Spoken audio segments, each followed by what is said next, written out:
দেশের কানেক্টিভিটির সাথে সার্বভৌমত্ব নষ্ট হবার কোনো সম্পর্ক নেই। প্রতিবেশী দেশের সাথে যোগাযোগ বাড়ানোর অর্থ সার্বভৌমত্ব ক্ষুণ্ণ হওয়া নয়, কথা বলেছেন পররাষ্ট্রমন্ত্রী ডক্টর হাসান মাহমুদ। সিলন ফ্যামিলি ব্লেন্ডের কড়ালিকার আর সতেজ স্বাদের পারফেক্ট ব্লেন্ডে স্বপ্নেরা মেলুক টানা।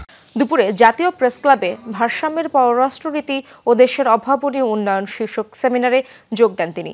হাসান মাহমুদ বলেন, উন্নয়নের সুবিধা ভোগ করেও বিএনপির সমালোচনা করে। মধ্যরাতে লন্ডন থেকে পদ চলে যাওয়ার ভয়ে বিএনপি নেতারা আতঙ্কে ভুগছে বলেও মন্তব্য করেন পররাষ্ট্রমন্ত্রী।